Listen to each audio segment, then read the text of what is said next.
Junior professionals are more and more worried about AI. And we have seen very recently all these graduation ceremony where the graduates would boo the speeches about AI.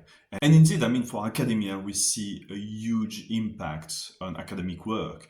Just last week, as I'm recording this video, 3 papers have been published in Nature about how agentic AI can help for research. Will it lead to a job apocalypse? You have this big dramatic claim, and often with opposite views from here, the New York Times, who say that it probably won't happen, while The Economist recently said that it will happen and make disappear many white-collar jobs. And tech leaders, CEOs of Anthropic and OpenAI also made this claim, but suddenly decided to walk back and say, well, actually, it probably won't happen. And in their case, there's probably some conflict of interests that make them change their narrative these days. But who knows? Well, nobody actually knows where exactly this is going, but some people have a better system to measure this than others. And that's what we call causal inference, right?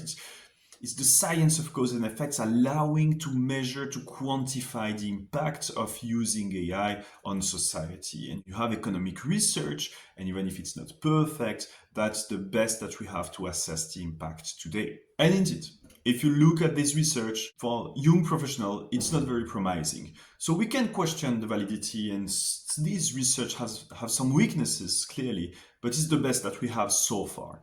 It seems that there is eventually a negative effect on the number of job posting for young professionals. And despite all this uncertainty, there are fears, and we have seen this reaction during graduation ceremony. So what now? What can you do now? So while nobody knows exactly where this is going and what's the next invention and next capabilities of this model, you can still acquire tools that will help you to be more resilient in front of this world changing constantly and at a very fast pace. And this is exactly what I taught in my class that is fully available on GenAI for Research. First, you need to acquire basic literacy to understand basically the claims and assess the validity of these claims, and sometimes anticipate also potentially the capabilities by understanding how it works. Then you need a framework to actually use it optimally and reliably. And last but not least, you need to understand how to evaluate causal impact in order to filter through the noise, to focus on the signal and what really matters and what is of substance to know where this revolution is going. So the first thing that I share in my class is really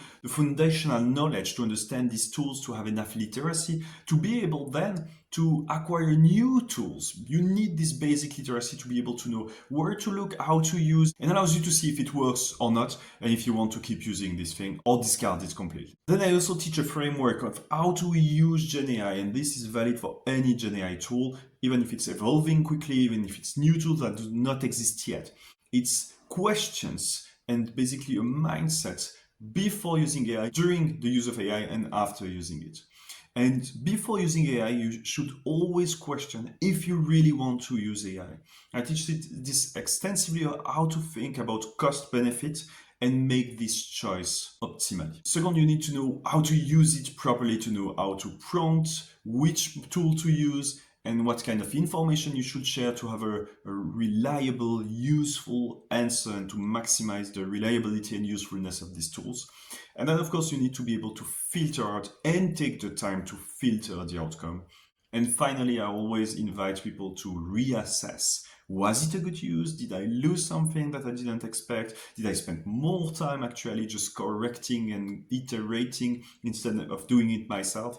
And these things helps you to use any tool in a more reliable way. And within the whole class, I show this for each step of research. Last but not least, you need to understand causal inference and acquire a causal mindset, which is what I've been extensively teaching. What is the topic of my book, the Causal Mindset Handbook? Well, basically, it helps to understand cause and effects and evaluate causal claims. And when you want to understand what works, what doesn't work, if you want to understand the potential impact of AI on jobs, you need to understand cause and effects and go beyond correlational evidence and filter through the noise of all these big headlines you'd see in the news, sometimes using metrics and correlations, but you need to know where to look to invalidate claim or to understand if there is some substance. So bottom line, nobody knows exactly where this is going, but you can acquire the tools to help you face this technology optimally and decide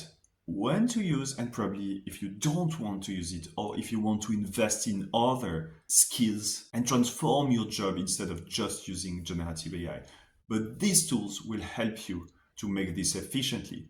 So you can have access to my whole class online on my GitHub page. The link is below, and I hope this will help many people.